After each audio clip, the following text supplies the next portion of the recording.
Hello बच्चों, welcome back. बेटा, पिछले डिस्कशन में हमने देखा था फंजाई की जनरल कैरेक्टरिस्टिक, और आज हम लोग देखेंगे कि फंजाई की क्लासिफिकेशन क्या है और कितने क्लासेस में फंजाई को बांटा गया है। तो अब ध्यान रखना कि फंजाई के क्लासिफिकेशन के लिए हमने क्या क्या बेसिस लिया हुआ है। तो सबसे पहले बेटा हमने देखा माइसीलियम की स्ट्रक्चर, कि माइसीलियम कैसा होता है। सेकेंड कंडीशन हमने लिया स्पोर का नेचर, दैट मीन्स किसमें किस तरह के स्पोर फॉर्मेशन होते हैं। एंड क्राइटेरिया लिया बेटा फ्रूटिंग बॉडीज की फॉर्मेशन। फंजाई सेक्सुअल रिप्रोडक्शन करने में बहुत सारे फ्रूटिंग बॉडी रिप्रोडक्टिव स्ट्रक्चर का फॉर्मेशन करता है। उस आधार पर हमने फंजाई को क्लासिफाइड किया। क्लियर? तो इन क्राइटेरिया को फॉलो करते हुए फंजाई को हमने 4 क्लासेस में क्लासिफाइड किया। एक क्लास है बेटा फाइकोमाइसिटिस, सेकेंड क्लास है ascomycetes, and another one is basidiomycetes, and next one is deuteromycetes. Clear? ये 4 क्लासेस है हमारी मेनली। बट अब देखोगे कि फाइकोमाइसिटीज में जो डिस्कशन किया गया हमारे एनसीईआरटी में, बेटा इसके सब क्लासेस के स्पोर की डिस्कशन है। इसके बिहार पर मैं इसे 2 सब क्लासेस में बांट रहा हूँ। नॉलेज के लिए अब ध्यान रखना कहाँ क्या चेंज है, मैं डिस्कस करूंगा। Oomycetes and जाइगोमाइसिटीज। क्लियर है? तो अब ध्यान रखना जाइगोमाइसिटीज एक ऐसा क्लास है जहां पर कभी भी लाइफ में मोटाइल स्ट्रक्चर नहीं होता, नॉन फ्लैजिलेट होते हैं, और ये बेटा फ्लैजिलेट होते हैं। बेसिक डिफरेंस आगे मैं डिस्कस करूंगा। करेक्टर तो हम लोग फाइकोमाइसिटीज वाली ही बात करेंगे, बट हमारी एनसीईआरटी में जाइगोस्पोर की डिस्कशन है जो कि जाइगोस्पोर में बनता है। तो उस बिहार पर मैंने इसे 2 सब क्लासेस में क्लासिफाइड किया है, बट एक्चुअल में हम लोग बातें करेंगे एनसीईआरटी की फाइकोमाइसिटीज की। तो 1 बाय 1 आ जाओ आप लोग, हम लोग देखते हैं। फर्स्ट क्लास बेटा फाइकोमाइसिटीज। जितने फाइकोमाइसिटीज हैं, करेक्टर ध्यान रखना बेटा, जितने फाइकोमाइसिटीज हैं दे आर एक्वेटिक। पहला कंडीशन ये है। सेकेंड कंडीशन कि ये डैम्प प्लेसेस मॉइस्ट वुड के ऊपर प्रेजेंट हो सकते हैं, ये ध्यान रखना आप लोग, ठीक है। एंड ऑन डिकेइंग वुड्स पर हो सकते हैं इन मॉइस्ट कंडीशन, ये ध्यान रखना है। एंड थर्ड कंडीशन हो सकता है कि ये ऑब्लिगेट पैरासाइट हो सकते हैं ऑन प्लांट। तो ऑब्लिगेट पैरासाइट का मतलब आप समझना कि जब तक होस्ट जिंदा है, पैरासाइट जिंदा है, होस्ट मर जाएगा, पैरासाइट भी मर जाएगा। ये क्राइटेरिया फॉलो करना। क्लियर? नाउ अगर इनके प्लांट बॉडी की बात करें, माइसीलियम की बात करें, तो इनका माइसीलियम बेटा एसेप्टेट होता है और जनरली अनब्रांच होता है। और एसेप्टेट को हमने क्या कहा था? मल्टी कैरियोटिक कंडीशन, जिसे आपने कहा था सिनोसिटिक कंडीशन।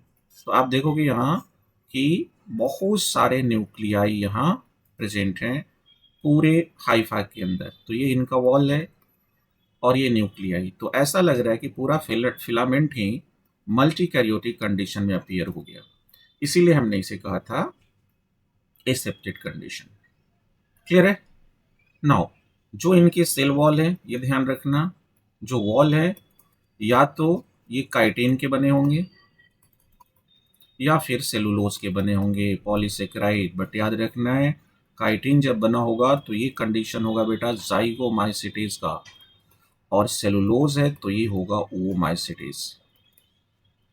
अब आगे आपको कंफ्यूज होने की जरूरत नहीं है, बाकी जितने फंजाई हैं वहां पर काइटिन का ही वॉल होगा, सेलुलोज का नहीं होगा। ठीक है। और यहाँ भी जो रिजर्व फूड है, आप हमेशा याद रखना सभी ग्रुप ऑफ फंजाई में या तो ग्लाइकोजन होगा या फिर ऑयल होगा। क्लियर है। नाउ अब इनके रिप्रोडक्शन की बात करें हम लोग, तो रिप्रोडक्शन में आप ध्यान दो कि यहाँ पर तीनों मोड होता है रिप्रोडक्शन में। वेजिटेटिव रिप्रोडक्शन भी होगा, क्लियर। अनवेजिटेटिव में हमेशा फ्रेगमेंटेशन होगा, ध्यान रखना है आपको। फिलामेंट हाइफा में टूट जाता है, फ्रेगमेंट में टूट जाता है, और एक एक फ्रेगमेंट एक एडल्ट में ग्रो कर जाएगा। Second condition asexual. तो एसेक्सुअल यहाँ बेटा स्पोर बनते हैं, और यहाँ मोटाइल स्पोर भी हो सकता है, जू स्पोर, और नन मोटाइल स्पोर भी हो सकता है, जिसे आपने कहा है प्लानोस्पोर या स्पोर एंजियोस्पोर बोलते हैं। ठीक है। तो अभी हमने देखा कि जू स्पोर हमेशा मोटाइल होंगे, ये मोटाइल है, और मोटाइल नॉर्मली किस में होंगे, जहाँ पानी में पाया जाता है। तो ज़्यादातर वो माइसिटीज में ये कंडीशन होगा। ठीक है। और फ्लैजिला जाइगोमाइसिटीज में होता नहीं है, तो ये सारे नॉन मोटाइल स्पोर हैं। तो इन जनरल ये जाइगोमाइसिटीज में पाए जाते हैं। आप लोग फाइकोमाइसिटीज को फोकस करना क्लियरली। क्लियर है। नाउ अगर बेटा हम लोग सेक्सुअल की बात करें, तो पिछले डिस्कशन में हमने देखा था सेक्सुअल 3 टाइप्स हैं यहाँ। आइसोगैमस भी है, एनाइसोगैमस भी है, एंड oogamous भी है। आप सभी को पता है आइसोगैमस में सिमिलर गैमीट, मॉर्फोलॉजिकली सिमिलर, यहाँ बेटा डिसिमिलर, मॉर्फोलॉजिकली फंक्शनली दोनों, और oogamous में डिसिमिलर एंड डिफरेंशिएटेड होंगे। बताया था मैंने पिछले डिस्कशन में कि मेल गैमीट स्मॉल होता है, एक्टिव होता है, मोटाइल होता है, जबकि female gamete large, passive and non motile. Clear. तो यहाँ डेफिनेशन दोबारा करने की जरूरत नहीं है, पिछला वीडियो आप जाकर देख सकते हो, फंजाई पार्ट 1 का, बहुत सारा डिस्कशन हमने किया हुआ है। तो अब तीनों ही कंडीशन में ध्यान रखो कि यहाँ मेल गैमीट भी बना, फीमेल गैमेट्स भी बना। क्लियर है। और अब ये फ्यूज़न में भी जाएंगे। तो जब फ्यूज़न में जाएंगे तो बेटा यहाँ हमारी एनसीईआरटी ने कहा है कि जाइगोट के बजाय यहाँ क्या बनता है, जाइगो स्पोर बनता है। तो ये सेक्सुअल स्पोर हो गया, ध्यान देना है। तो नाम से ही पता चल रहा है बेटा, यहाँ बनता है वो स्पोर बनता है। तो अब बताओ, ये हो गया वो माइसिटीज की कैरेक्टरिस्टिक, नॉलेज के लिए मैंने बता दिया। और आपके बुक में जाइगो स्पोर लिखा हुआ है, तो ये स्पेशली कैरेक्टरिस्टिक होगा जाइगोमाइसिटीज का। एनसीईआरटी को दोनों स्पोर की डिस्कशन करनी चाहिए थी जब आप कर रहे हो। नौ अब यहाँ पर सेक्सुअल स्पोर है, तो प्लॉइडी ध्यान रखना है, 2n है। अब कुछ समय के बाद इनमें मियोसिस हुआ, और फिर स्पोर बने, नए जनरेशन के स्पोर्स। अब पता चल गया आपको, स्पोर्स हैप्लॉइड होगा, मियोसिस में नंबर ऑफ क्रोमोसोम हाफ हो गए, और जितने ये स्पोर बने बेटा कहाँ चले जाएंगे, एक न्यू हाइफा में जर्मिनेट कर जाएंगे। क्लियर हुआ। तो इसकी प्लांट बॉडी क्या हो गई, हैप्लॉइड हो गई। क्लियर है ये सारे कंडीशन, बिल्कुल क्लियर है। ठीक है। अब आपके बुक में इसके 3 एग्जाम्पल दे रखे हैं, और एग्जाम्पल आपको बिल्कुल याद रखना है ना। क्या क्या एग्जाम्पल है बेटा, देखो यहाँ एग्जाम्पल है आपके बुक में राइजोपस, और राइजोपस को ही हम लोग क्या बोलते हैं, ब्रेड माउल बोलते हैं। जो हमारे घरों में फंगस ग्रो कर जाते हैं रोटियों के ऊपर, किसी और सब्सटेंसेस पर, वो नॉर्मली होते हैं, इसीलिए बोलते हैं ब्रेड माउल। ठीक है। म्यूकर भी है बेटा यहाँ, और एक है एग्जाम्पल अल्ब्यूगो। आप जरूर याद रखना, this is obligate parasite on plant, ये प्लांट के ऊपर पैरासाइट। क्लियर है। तो ये क्राइटेरिया हुआ हमारा किसका, फाइकोमाइसिटिस की। ठीक है। तो अब आते हैं हम लोग दूसरे क्लास में, आप आ जाओ यहाँ। दूसरा क्लास है हमारा बेटा स्पोमाइसिटिस, स्पोमाइसिटिस। और स्पोमाइसिटिस को हम लोग सैक फंजाई भी बोलते हैं, सैक लाइक स्ट्रक्चर बनाता है fruiting body, that is why sac fungi. Clear. तो अगर इनकी हम लोग कैरेक्टरिस्टिक की बात करें, हैबिटेट की बात करें, तो जितने एस्कोमाइसिटीज हैं, जनरल कैरेक्टर देखना, ये सैप्रोफाइट्स तो हैं ही, डेड सब्सटेंसेस पर फीड करेंगे। बेटा कॉप्रोफिलस होते हैं, ध्यान दोगे। कॉप्रोफिलस हम लोग बोलते हैं किसको? कॉप्रोफिलस बोलते हैं, सॉरी, जो कैटल डंग पर ग्रो करेगा, ग्रो ऑन डंग, ठीक है। डिकम्पोजर्स हैं, ध्यान रखना, डेड सब्सटेंसेस को डिकम्पोज करते हैं। एंड और पैरासाइट भी हैं, ठीक है। और बेटा सिम्बायोटिक भी हैं, ये भी आपको ध्यान रखना है। तो इतनी हैबिटेट है, क्लियर। अगर इनकी माइसिलियम की बात करें हम लोग, तो माइसिलियम यहाँ बेटा ब्रांच्ड है एंड सेप्टेड है। तो आप ध्यान रखना, सेप्टेड एंड ब्रांच्ड, क्लियर। तो स्ट्रक्चर आप देखोगे तो आप देखो इस तरह, है ना, ऐसे, ये बीच बीच में सेप्टा है, बट आपको पता है कंटिन्यूअस सेप्टा नहीं होता, ऐसे होते हैं।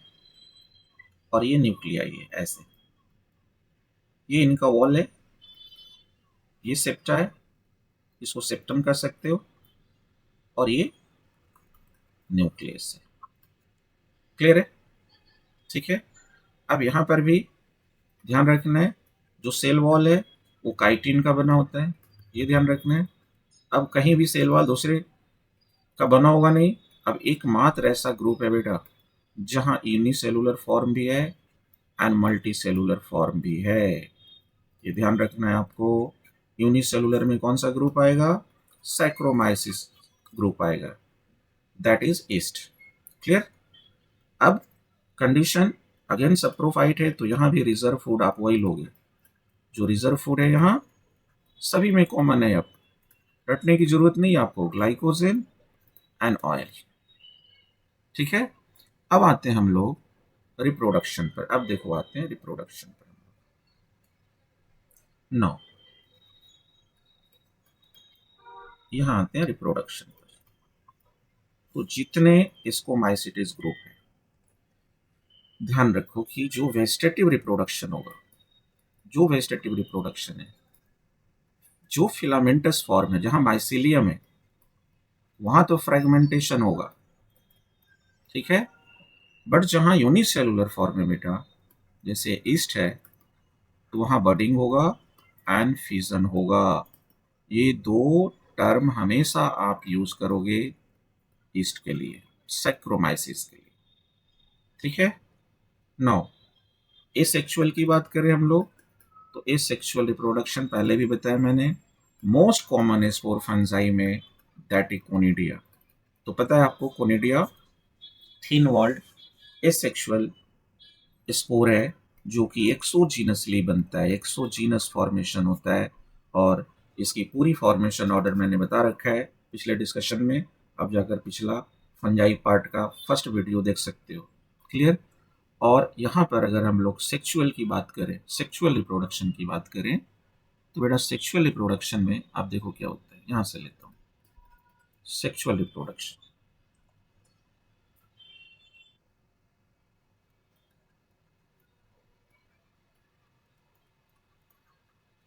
ये है सेक्सुअल रिप्रोडक्शन। तो सेक्सुअल रिप्रोडक्शन में कंडीशन आप लेना यहाँ कि यहाँ तीनों टाइप होते हैं, आइसोगैमस भी होगा, यहां भी एन आइसोगैमस होगा, बेटा ओगैमस भी होता है। और कुछ एस्कोमैसिटीज में सेक्स ऑर्गन नहीं होते, तो वहां सोमैटोगैमी भी बताया था, हो सकता है। तो अगर इन सभी की डिस्कशन की बात करें, तो देखो यहाँ एक है मेल पार्ट, फीमेल पार्ट, और फीमेल पार्ट को नॉर्मली हम इसको माइसिटीज में बोलते हैं स्कोगोनियम। मेल पार्ट को बोल सकते हो थ्रीडियम, है ना। अब होता क्या है कि आप देखो, ये एक कंडीशन देखो, ये हो गया मेल गैमेटेंसिया, और ये बेटा हो गया फीमेल गैमेटेंसिया, ये गैमेट पार्ट। तो अब क्या होगा, ये पॉजिटिव पिछले क्लास में डिस्कस किया था, फीमेल इक्विवेलेंट को हम मानते हैं नेगेटिव सिंबल से रिप्रेजेंट करते हैं। तो अब दो गैमेटेंजिया जब एक दूसरे के कांटेक्ट में आते हैं तो मेल गैमेटेंजिया फीमेल गैमेटेंजिया से जाकर अटैच कर जाता है। अब देखो इस तरह ये अटैच कर गया और मेल गैमेटेंजिया अपने सारे कंटेंट को डिस्चार्ज कर देगा। दैट मीन्स यहाँ साइटोप्लाज्म की फ्यूजन हो गई और इसी कंडीशन को हमने कहा प्लाज्मोगैमी। बट ध्यान रखना यहाँ न्यूक्लियाई नहीं फ्यूज कर रहा है, यहाँ न्यूक्लियस की फ्यूजन नहीं है।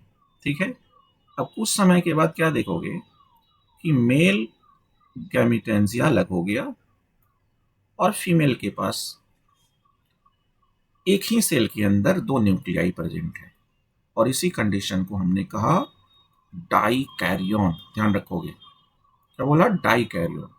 और इसी फॉर्म में अगर फंजाई अपनी लाइफ इन्वेस्ट करता है, गुजारता है, तो इसी कंडीशन को हम लोग बोलते हैं डाइकैरियोफेज। ये ध्यान रखने हो। क्लियर? ऑलमोस्ट। अब कुछ समय के बाद बेटा, कुछ समय के बाद यहां दोनों न्यूक्लियाई फ्यूज करेंगे और इस फ्यूजन को हम लोग क्या बोलते हैं, कैरियोगेमी। बट होगा कब, लेटर ऑन। ध्यान रखना।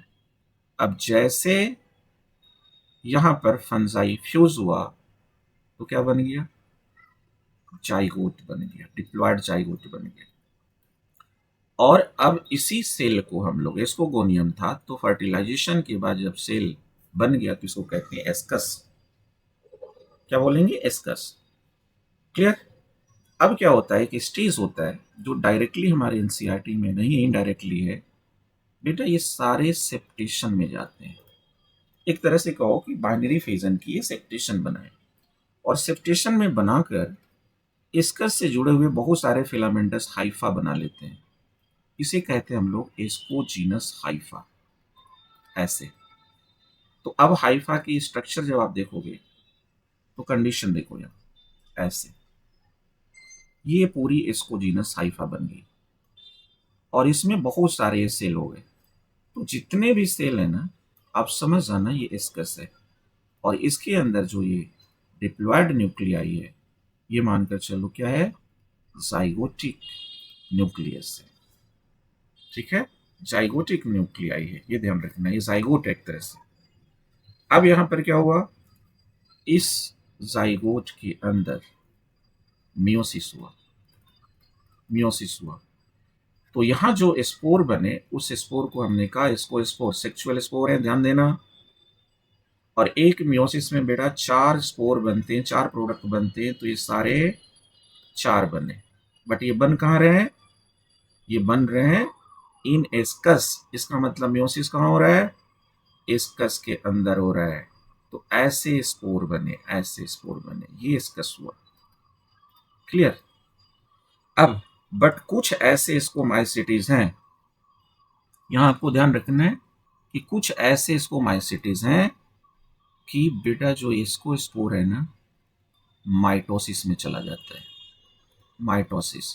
बट मैं यहां लिख रहा हूं मे और मे नॉट बी, सभी में ये नहीं होते। जिसमें होंगे तो एक माइटोसिस में 2 सेल बना तो 4 एस्को स्पोर से कितने बन गए, 8 एस्को स्पोर बन गए। यहां देखो 8 एस्को स्पोर्स बन गए। और जहां माइटोसिस नहीं हुआ समझना 4 एस्को स्पोर बनेंगे। अब यहां पर एस्को स्पोर्स की अरेंजमेंट भी ऐसे होती है, 1 2 3 4 ऐसे 7 8। तो बेटा ये एस्कस हुआ जिस सेल के अंदर बन रहे हैं और ये एस्को स्पोर्स हुआ। तो ये एंडोजीनस फॉर्मेशन है, ये ध्यान रखना है, एस्पोजीनस नहीं है, एंडोजीनस फॉर्मेशन है। क्लियर हुआ? अब क्या होता है कि जितने एस्कस हैं, बहुत सारे एस्कस, नंबर ऑफ एस्कस, इसको प्लूरल में हम लोग बोलते हैं एससी। और ये सभी ऑर्गेनाइज होकर, ये सभी ऑर्गेनाइज हो जाते हैं, एक साथ मिल जाते हैं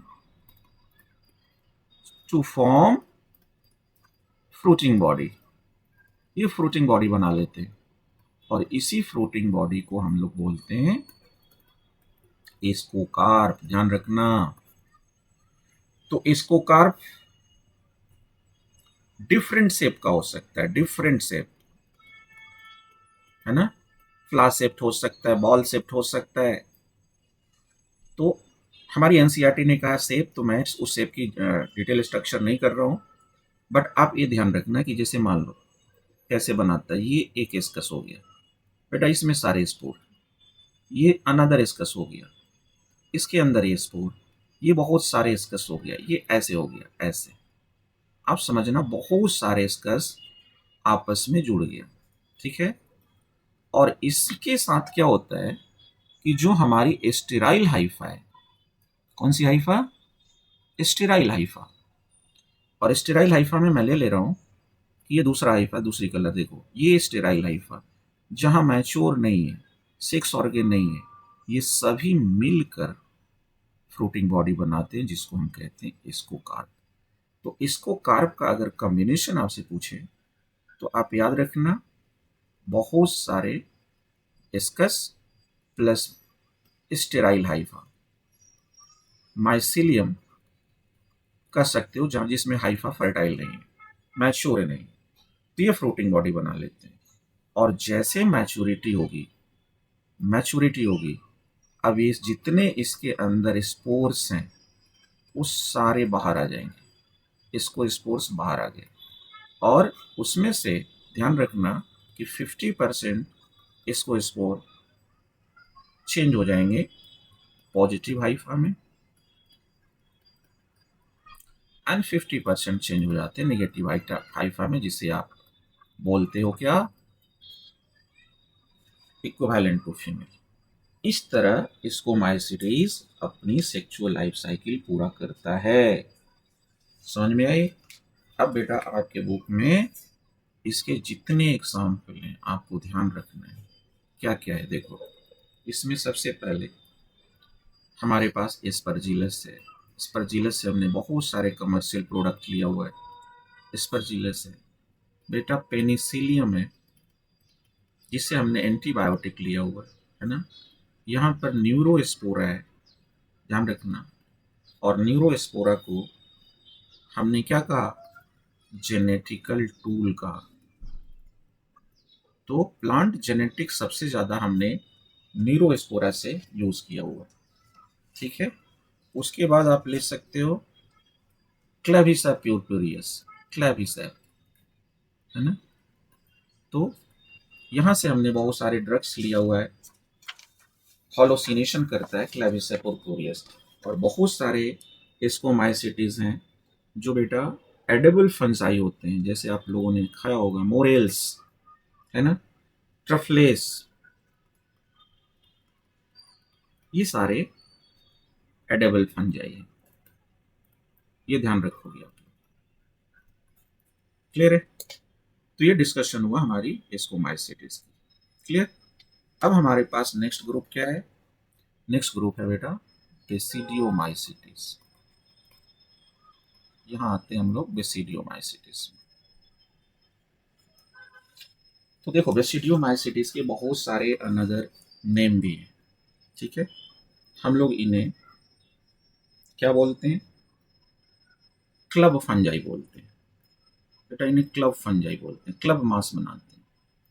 इन्हें हम लोग ब्रैकेटेड फंजाई भी बोलते हैं, ब्रैकेटेड फंजाई, है ना। इन्हें हम लोग पफ बॉल भी बोलते हैं, स्पेशली एगेरिकस मशरूम को लेकर, ठीक है। तो ये अनदर नेम है इस फंजाई। जनरल कैरेक्टर की बात करें हम लोग, तो आओ जाओ जनरल कैरेक्टर करते हैं। जनरल कैरेक्टर की बात करें तो जितने भी हैं सेप्रोफाइट्स तो हैं, सेप्रोफाइट्स हैं, डीकम्पोजर्स हैं, और पैरासाइट हैं। कुछ सिम्बायोटिक भी होते हैं, सिम्बायोटिक भी होते हैं। क्लियर? नॉर्मली जो सेप्रोफिटिक फॉर्म है, आप देखोगे कि ये ज्यादातर सॉइल में होंगे, या फिर ऑन लॉक्स होंगे, या ट्री ट्रम्प पर भी ग्रो करते हैं। जो छोटे छोटे स्टम्प्स होते हैं उन पर भी ग्रो करते हैं। क्लियर? और पैरासाइट में होते हैं। नाउ अगर मैं इनकी माइसीलियम की बात करूं तो यहां भी माइसीलियम याद रखोगे आप लोग कि माइसीलियम बेटा सेप्टेट है एंड ब्रांच्ड है, ये ध्यान रखना है। क्लियर? उसी तरह यहाँ ब्रांच फॉर्म होगा ऐसे, सेप्टेशन उसी तरह होगा। क्लियर है? ये वॉल है और ये सेप्टम है ना, कंटिन्यूअस सेप्टम नहीं होता। क्लियर? यहाँ भी जो वॉल है वो किसका बना होगा? काइटिन का बना होगा। और यहाँ भी याद रखोगे कि जो हमारा रिजर्व फूड है क्या है? हमेशा कांस्टेंट रहेगा हर फंजाई में, ग्लाइकोजेन या ऑयल होगा। ठीक है? अगर हम लोग इसकी नॉर्मल रिप्रोडक्शन प्रोसेस पर आए तो देखो रिप्रोडक्शन में क्या होगा कि यहाँ पर बेटा वेजिटेटिव रिप्रोडक्शन होता है, वेजिटेटिव होगा और वो होगा फ्रेगमेंटेशन से, मोस्ट कॉमन है। ठीक है? बट यहाँ ध्यान रखना ए सेक्सुअल रिप्रोडक्शन नहीं होता, एब्सेंट होता है। और सेक्सुअल की बात करें हम लोग तो यहाँ बेटा सेक्स ऑर्गन नहीं होता। और मैंने आपको बताया था कि जहाँ सेक्स ऑर्गन नहीं होगा वहाँ क्या होगा? सोमैटोगैमी होगा, प्लाज्मोगैमी होगा। ये ध्यान रखना है, सोमैटोगैमी होगा, प्लाज्मोगैमी होगा। ठीक है? तो अब सोमैटोगैमी प्लाज्मोगैमी में कन्फिग्रेशन क्या बताया था आपको याद है कि दो सोमैटिक हाइफाई अपने आप को गैमीटिक फॉर्म में चेंज कर लेते हैं। तो जैसे ये मेल हाइफा हो गया, ये फीमेल हाइफा है जिसको हमने नेगेटिव स्टेन से रिप्रेजेंट किया है। आप देखो यहाँ इस तरह। अब जब दोनों हाइफा एक दूसरे के कांटेक्ट में आते हैं तो देखो यहाँ होगा प्लाज्मोगैमी, सिर्फ प्रोटोप्लाज्म फ्यूज होगा, साइटोप्लाज्म फ्यूज होगा, न्यूक्लियाई फ्यूज नहीं होगा। तो मेल हाइफा आप देखो यहाँ से फीमेल हाइफा से आकर ये बेटा जुड़ गया, ऐसे ऐसे जुड़ जाता है ये। क्लियर है? ऐसे जुड़ गया और इनके साइटोप्लाज्म फ्यूज किया, बट न्यूक्लियाई को ये ट्रांसफर कर देगा, न्यूक्लियाई फ्यूज नहीं करते। क्लियर है? तो ये हो गया मेल, सॉरी फीमेल, और ये मेल। कुछ समय के बाद आप देखोगे कि मेल हाइफा हट गया और फीमेल हाइफा के एक सेल के अंदर कितनी न्यूक्लियाई? दो न्यूक्लियाई।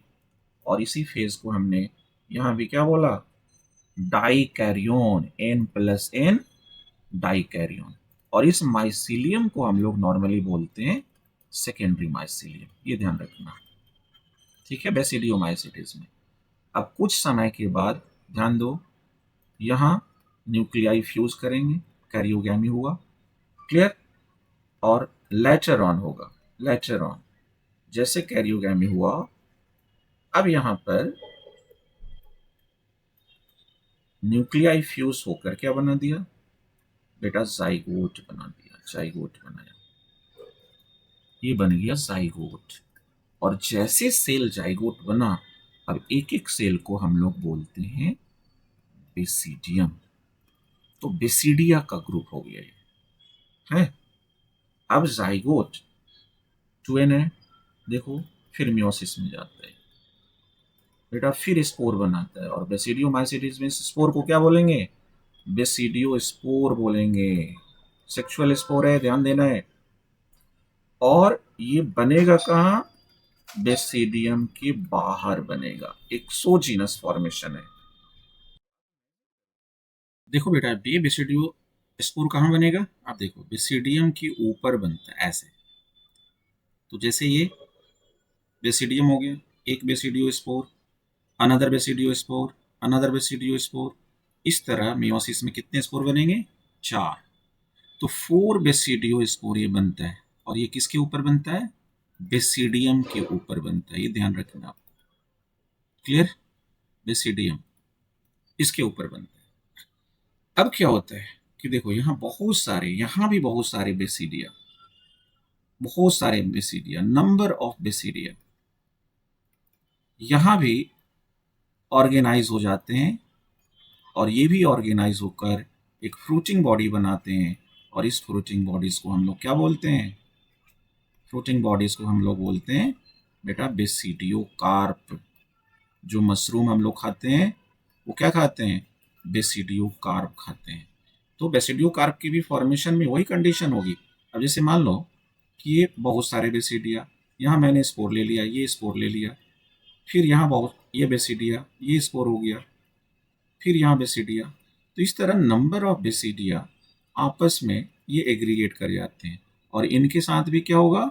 स्टेराइल हाइफा आकर जुड़ जाएगा ऐसे, और ये फिर ऑर्गेनाइज होकर एक फ्रूटिंग बॉडी बनाएंगे, दैट इज कॉल्ड बेसिडियोकार्प। तो यहाँ भी बेसिडिया प्लस स्टेराइल हाइफा कह सकते हो कि ये इनका कंपोजिशन है। क्लियर? अब जैसे बेसिडियोकार्प मैच्योर हुआ, यहाँ भी ये रिलीज करेगा सारे स्पोर को। रिलीज्ड स्पोर, कौन सी स्पोर?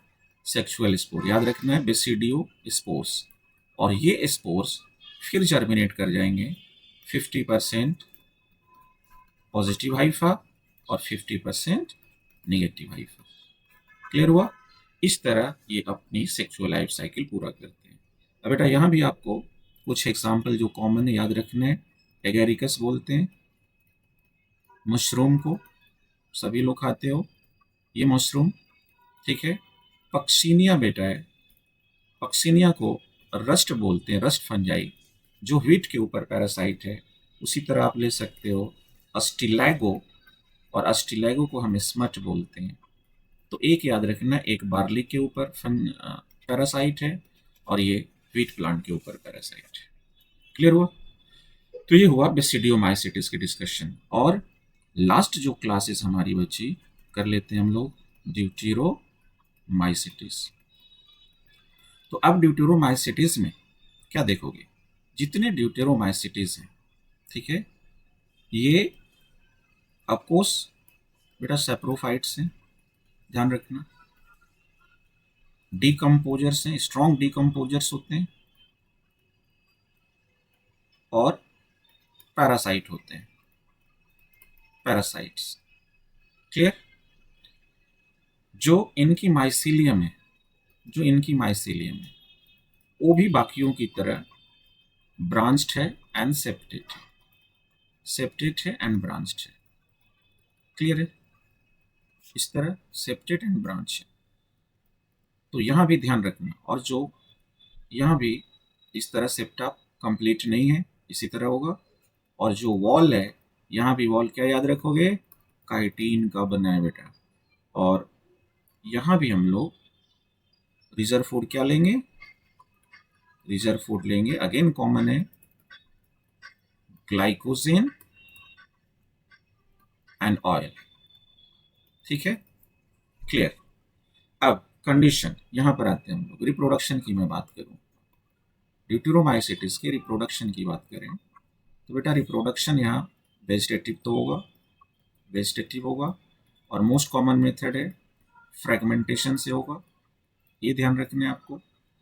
नाउ एसेक्सुअल है, मोस्ट कॉमन स्पोर यहाँ भी है बाइकोनिडिया, वही condition, exogenous formation, non motile spore, and most importantly sexual reproduction कर सकते हो, आपने डिस्कवर नहीं किया या एब्सेंट है, that is why they are known as what? बेटा इन्हें कहते हैं इम्परफेक्ट फंजाई, इम्परफेक्ट फंजाई। तो ध्यान रखना कि जो भी फंजाई हमारी डिस्कवरी होती है ना, और अगर उसकी कैरेक्टर बाकी के 3 ग्रुप से मैच नहीं करता, सेक्सुअल कैरेक्टर स्पेशली, तो हम लोग रख देते हैं इसको ड्यूटेरोमाइसिटिस में। इसीलिए ड्यूटेरोमाइसिटिस को हम लोग मानते हैं diversified group of the fungi. ठीक है? तो इसमें भी एग्जांपल आप लोग याद रखना, अल्टरनेरिया मोस्ट कॉमन, ठीक है बेटा, आपने पढ़ा है trichoderma most important species, and एक स्पीसीज है कोलिटोट्राइकम, कोलिटोट्राइकम स्पीसीज। और ध्यान रखना ये स्ट्रॉन्ग डीकम्पोजर्स हैं, तो हमारी न्यूट्रिएंट साइकिल को मेंटेन रखते हैं बायोस्फीयर में। क्लियर है? Nutrient cycling. तो इस तरह हमने डिस्कस किया फंजाई के क्लासेस की। आज के डिस्कशन इतना ही, अगले डिस्कशन में मिलते हैं बेटा। तब तक के लिए थैंक यू एवरीवन। और बेटा, आपको अगर ये डिस्कशन अच्छी लग रही है तो प्लीज़ इसे सब्सक्राइब करो और इसे शेयर करो, बेल आइकन पुश कर रखो ताकि सारी नोटिफिकेशन आपको मिलती रहे। Thank you everyone once again.